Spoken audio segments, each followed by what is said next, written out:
ನೋಡಿದ್ರಲ್ಲ ಫ್ರೆಂಡ್ಸ್, ಈ ಅದ್ಭುತ ದೃಶ್ಯನ ನಿಮಗೆ ಇಷ್ಟ ಆಯ್ತು ಅಂತ ಖಂಡಿತ ನನಗೆ ಗೊತ್ತು.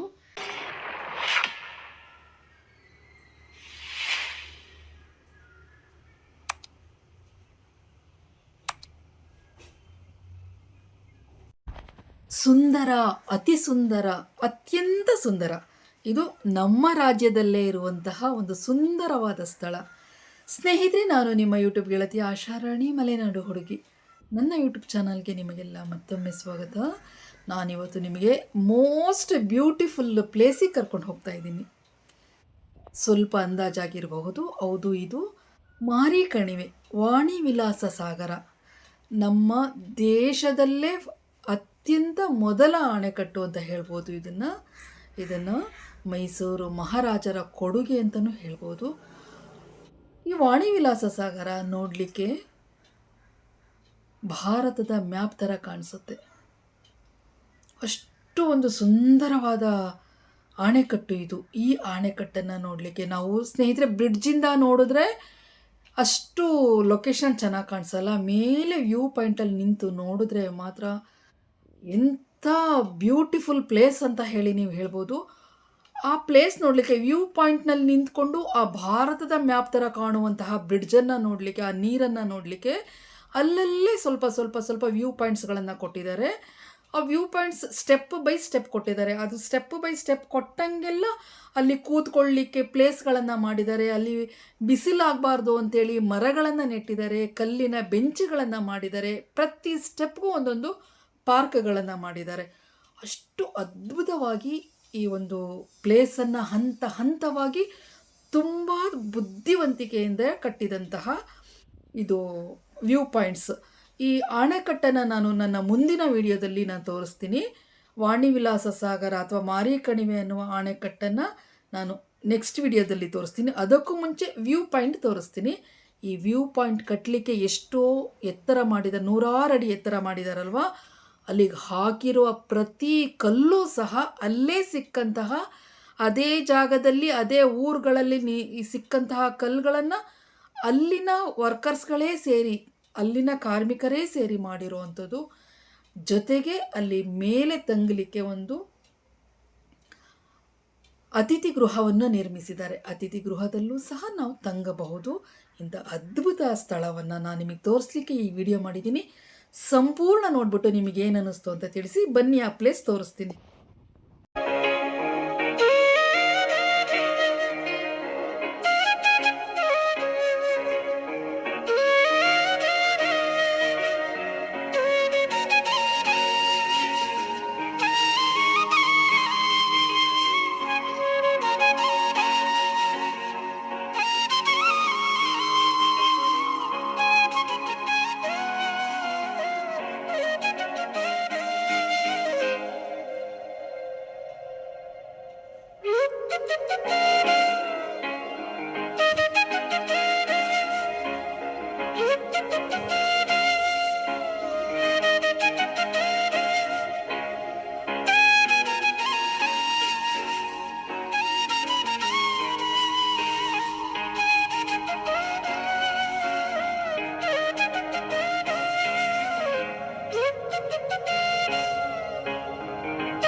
ಸ್ನೇಹಿತರೆ ನೋಡಿದ್ರಲ್ಲ, ಇದನ್ನು ಮನಸ್ಸಿಟ್ಟು ಪ್ರತಿ ವ್ಯೂ ಪಾಯಿಂಟಿಂದನೂ ವೀಕ್ಷಣೆ ಮಾಡಿದ್ರೆ ಡಿಫ್ರೆಂಟ್ ಆಕಾರದಲ್ಲಿ ಈ ಅಣೆಕಟ್ಟಲ್ಲಿ ನೀರು ಕಾಣಿಸುತ್ತೆ. ಅದನ್ನು ನೋಡುವ ಮನಸ್ಸಿರಬೇಕು ಅಷ್ಟೇ. ಪ್ರತಿ ಸ್ಟೆಪ್ಪಲ್ಲೂ ಸಹ ಅನೇಕ ದೊಡ್ಡ ದೊಡ್ಡ ಮರಗಳನ್ನು ನೆಟ್ಟಿದ್ದಾರೆ. ಯಾಕೆ ಗೊತ್ತಾ? ಅದು ಬಿಸಿಲು ನಾಡು. ಇದು ಹಿರಿಯೂರು ಚಿತ್ರದುರ್ಗದ ಹತ್ರ ಇರುವಂತಹ ಅಣೆಕಟ್ಟು. ಪ್ರತಿ ಸ್ಟೆಪ್ಪಲ್ಲೂ ಸಹ ದೊಡ್ಡ ದೊಡ್ಡ ಮರಗಳನ್ನು ನೆಟ್ಟು ಅಲ್ಲಿ ನೆರಳಾಗಿ, ಅಂದರೆ ನೋಡುವವರಿಗೆ, ಕೂರುವವರಿಗೆ, ವಿಶ್ರಾಂತಿಗಾಗಿ ಬರ್ತಾರೆ, ವೀಕ್ಷಣೆ ಮಾಡಲಿಕ್ಕೆ ಬರ್ತಾರೆ, ಪ್ರಯಾಣಿಕರಿಗೆ, ವೀಕ್ಷಕರಿಗೆ ಎಲ್ಲರಿಗೂ ಸಹ ನೆರಳಾಗಲಿ, ಒಳ್ಳೆ ಗಾಳಿ ಸಿಗಲಿ ಅಂತೇಳಿ ಈ ಒಂದು ಅನುಕೂಲತೆ ಮಾಡಿದ್ದಾರೆ. ಒಂದು ತುಂಬ ಬೇಜಾರದ ಸಂಗತಿ ಏನು ಅಂತ ಹೇಳಿದ್ರೆ, ಅಲ್ಲಿ ಅಣೆಕಟ್ಟನ್ನು ನೋಡಲಿಕ್ಕೆ ಮನಸ್ಸಾರೆ ಅದನ್ನು ವೀಕ್ಷಣೆ ಮಾಡಲಿಕ್ಕೆ ಬಂದವ್ರಿಗಿಂತ ಜೋಡಿಯಾಗಿ ತಮ್ಮ ಏಕಾಂತವನ್ನು ಕಳೀಲಿಕ್ಕೆ ಬಂದಂತಹ ಜೋಡಿಗಳೇ ಜಾಸ್ತಿ ಇತ್ತು. ಅದು ನನಗೆ ಮನಸ್ಸಿಗೆ ಸ್ವಲ್ಪ ಬೇಜಾರಾಯಿತು. ತುಂಬ ಮೇಲೆ ಎಲ್ಲ ಮೆಟ್ಟಲುಗಳನ್ನು ಹತ್ತಿದ ಮೇಲೆ ಅಲ್ಲಿ ಒಂದು ಅತಿಥಿ ಗೃಹ ಇದೆ. ಅಲ್ಲಿ ಉಳಿಲಿಕ್ಕೆ ವ್ಯವಸ್ಥೆ ಇದೆ. ಅದರದ್ದೇ ಆದ ಚಾರ್ಜಸ್ ಇರುತ್ತೆ. ಊಟನೂ ಸಹ ಅಲ್ಲೇ ಕೊಡ್ತಾರಂತೆ, ಆ ಅತಿಥಿ ಗೃಹದಲ್ಲೇ ಕೊಡ್ತಾರಂತೆ. ಫ್ರೆಂಡ್ಸ್, ಇದರ ಸಂಪೂರ್ಣ ಮಾಹಿತಿ, ಅಣೆಕಟ್ಟು ಯಾವ ಇಸುವಿನಲ್ಲಿ, ಯಾರಿಂದ, ಯಾರಿಗಾಗಿ, ಯಾತಕ್ಕೋಸ್ಕರ ಈ ಅಣೆಕಟ್ಟನ್ನು ಕಟ್ಟಿದ್ರು, ಈ ಅಣೆಕಟ್ಟನ್ನು ಕಟ್ಟಲಿಕ್ಕೆ ಎಷ್ಟು ಕಷ್ಟ ಆಯಿತು, ಯಾವ್ಯಾವ ಅಧಿಕಾರಿಗಳನ್ನು ಸಂಪರ್ಕ ಮಾಡಬೇಕಾಯಿತು, ಈ ಅಣೆಕಟ್ಟಿನಿಂದ ಆದಂತಹ ಉಪಯೋಗವನ್ನು ಏನು ಅಂತ ಹೇಳಿ ಎಲ್ಲವನ್ನು ನಾನು ಮುಂದಿನ ವಿಡಿಯೋದಲ್ಲಿ ತೋರಿಸ್ತೀನಿ.